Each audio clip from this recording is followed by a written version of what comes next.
بسم اللہ الرحمن الرحیم۔ السلام علیکم۔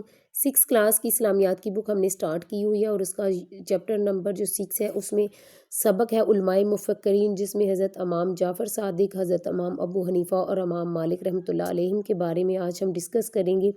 تو سب سے پہلے ہم سارٹ آؤٹ کریں گے ایم سی کیوز۔ سب سے پہلا ایم سی کیوز ہے حضرت امام جعفر رحمۃ اللہ علیہ کا لقب ہے، تو اس کا آنسر ہوگا صادق۔ نیکسٹ ہے حضرت امام مالک رحمۃ اللہ علیہ امام ابو حنیفہ رحمۃ اللہ علیہ کے استاد تھے، تو اس کا آنسر ہوگا حضرت امام جعفر صادق رحمۃ اللہ علیہ۔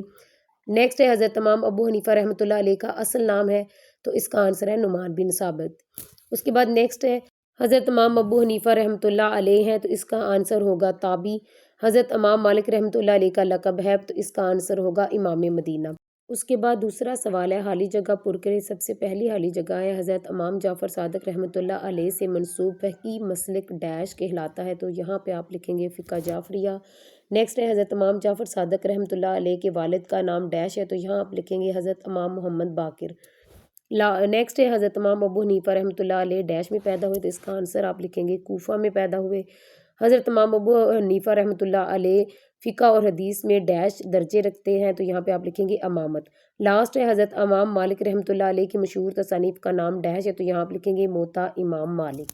اس کے بعد تیسرا سوال ہے مختصر جواب دیں، تو اس میں سب سے پہلا سوال ہے علماء مفکرین کن ہستیوں کو کہا جاتا ہے، تو اس کا آنسر جہاں وہاں سے سٹارٹ کریں گے جہاں سے یہ لیسن سٹارٹ ہو رہا ہے، ٹاپ پہ ہی ہے۔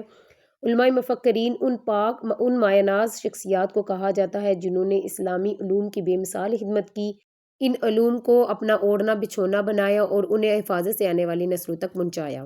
اس کے بعد اگلا سوال ہے حضرت امام جعفر صادق رحمۃ اللہ علیہ کے دادا کا کیا نام ہے؟ آنسر ہے حضرت امام زین العابدین۔ اس کے بعد اگلا سوال ہے حضرت امام ابو حنیفہ کا اصل نام کیا ہے، تو آپ یہاں پہ آنسر لکھیں گے نعمان بن ثابت۔ اس کے بعد نیکسٹ کوشچن ہے حضرت امام ابو حنیفہ رحمۃ اللہ علیہ کے ایک استاد محترم کا نام لکھیں۔ آنسر ہے حضرت امام ابو حنیفہ رحمۃ اللہ علیہ نے فقہ کی تعلیم عظیم محدث اور عالم حماد بن ابی سلیمان رحمۃ اللہ علیہ سے حاصل کی۔ اس کے بعد آخری مختصر سوال ہے حضرت امام مالک رحمۃ اللہ علیہ کی آخری خواہش کیا تھی؟ آنسر ہے آپ رحمۃ اللہ علیہ کی خواہش تھی کہ آپ رحمۃ اللہ علیہ کا انتقال مدینہ منورہ میں ہی ہو۔ اس کے بعد سوال نمبر 4 ہے تفصیلی جواب دیں، جن میں سب سے پہلے سوال ہے حضرت امام جعفر صادق رحمۃ اللہ علیہ کا تعارف پیش کیجیے۔ آنسر ہے حضرت امام جعفر صادق یا جعفر بن محمد باقر رحمۃ اللہ علیہ بیت طہار رحمۃ اللہ علیہ کے خاندان کے چشم و چراغ ہیں۔ آپ رحمۃ اللہ علیہ کا نام جعفر، کنیت ابو عبداللہ اور لقب صادق ہے۔ آپ رحمۃ اللہ علیہ حضرت امام محمد باقر کے رحمۃ اللہ علیہ کے بیٹے حضرت امام زین العابدین کے پوتے اور شہید کربلا حضرت امام حسین رحمۃ اللہ علیہ کے پڑپوتے تھے، اور فقہ جعفریہ کی نسبت انہی کی طرف سے ہے۔ حضرت امام جعفر رحمۃ اللہ علیہ کو تابع ہونے کا شرف بھی حاصل ہے۔ بچپن ہی میں حضرت سہل بن سعد رضی اللہ تعالیٰ عنہ اور دیگر صحابہ کرام رحمۃ اللہ علیہ سے ملاقات فرمائی تھی۔ آپ رحمۃ اللہ علیہ امام مالک رحمۃ اللہ علیہ اور امام ابو حنیفہ رحمۃ اللہ علیہ کے استاد ہیں۔ ان حضرات نے آپ رحمۃ اللہ علیہ سے حدیث کی روایت بھی کی ہے۔ حضرت امام جعفر صادق رحمۃ اللہ علیہ کی صحاوت، اعلیٰ کردار اور حسن اخلاق کا اندازہ اس واقعے سے ہوتا ہے کہ ایک مرتبہ ایک حاجی مدینہ منورہ میں آیا اور مسجد نبوی میں سو گیا۔ آنکھ کھلی تو اسے شبہ ہوا کہ اس کی 1000 دینار کی تھیلی موجود نہیں ہے۔ اس نے ادھر ادھر دیکھا، کسی کو نہ پایا۔ مسجد نبوی کے ایک گوشہ میں حضرت امام جعفر صادق رحمۃ اللہ علیہ نماز پڑھ رہے تھے۔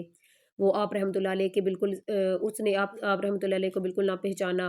آپ رحمۃ اللہ علیہ کے پاس آ کر کہنے لگا کہ میری تھیلی تم نے لی ہے۔ آپ رحمۃ اللہ علیہ نے فرمایا اس میں کیا تھا؟ اس نے کہا 1000 دینار۔ آپ رحمۃ اللہ علیہ نے فرمایا میرے ساتھ میرے مکان تک آؤ۔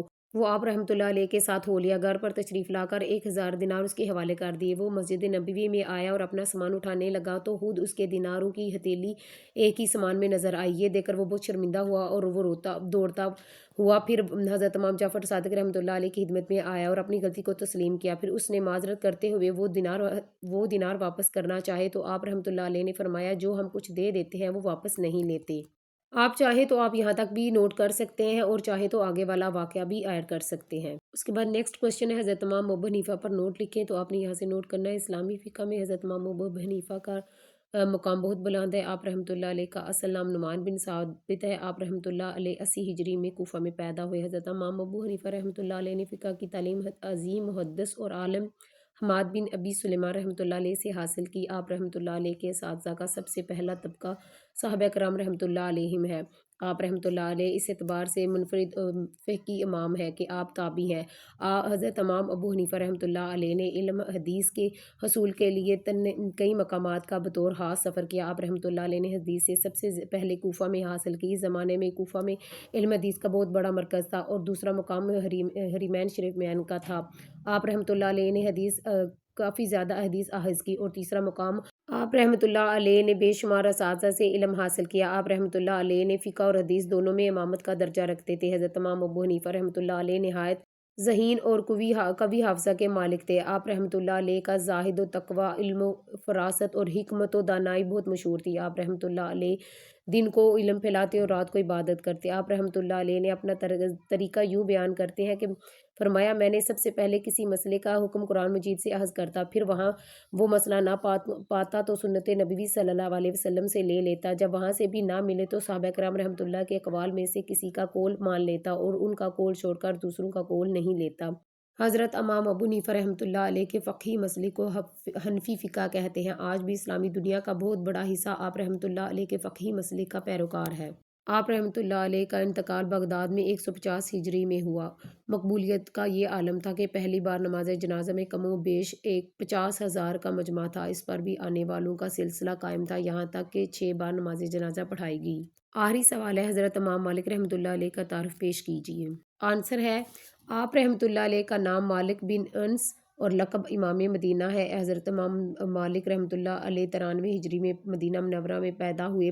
آپ رحمۃ اللہ علیہ کا شمار محدثین فقہ اور عظیم محدثین میں ہوتا ہے۔ آپ نے حدیث و فقہ کا علم امام بن شہاب زہری سے حاصل کیا اور اس کے علاوہ دیگر مایہ ناز علماء سے بھی حاصل کیا۔ حضرت امام مالک رحمۃ اللہ علیہ نے 17 برس کی عمر میں مدینہ منورہ میں درس و تدریس کی مسند سنبھالی۔ حضرت امام مالک رحمۃ اللہ علیہ حدیث کا درس بڑے ادب و احترام سے دیا کرتے، غسل کرتے، صاف ستھرا لباس پہنتے، خوشبو لگاتے اور پھر درس کی مسند پر تشریف لاتے۔ حضرت امام مالک رحمۃ اللہ علیہ بیک وقت حدیث اور فقہ کے امام تھے۔ آپ رحمۃ اللہ علیہ کے طرز فکر میں حدیث اور فقہ کا حسین امتزاج ملتا ہے۔ رحمۃ اللہ علیہ کے تصانیف میں موطا امام مالک بہت مشہور ہے۔ مدینہ منورہ میں رہنے کی وجہ سے اپنے زمانے میں حدیث کے سب سے بڑے عالم تھے۔ حضرت امام مالک رحمۃ اللہ علیہ کی محبت رسول صلی اللہ علیہ وسلم اس حد تک سرشار تھے کہ ساری عمر مدینہ منورہ میں ہی احتیاط اور ادب کی وجہ سے ننگے پاؤں میں گزار دی۔ حضرت امام مالک رحمۃ اللہ علیہ کو مدینہ منورہ سے اس شدید محبت تھی اور آپ رحمۃ اللہ علیہ کی خواہش تھی کہ آپ رحمۃ اللہ علیہ کا انتقال مدینہ منورہ میں ہی ہو۔ یہ خواہش آپ رحمۃ اللہ علیہ کے دل میں ایسا گھر کر چکی تھی کہ آپ رحمۃ اللہ علیہ کبھی مدینہ منورہ سے باہر نہیں نکلتے تھے۔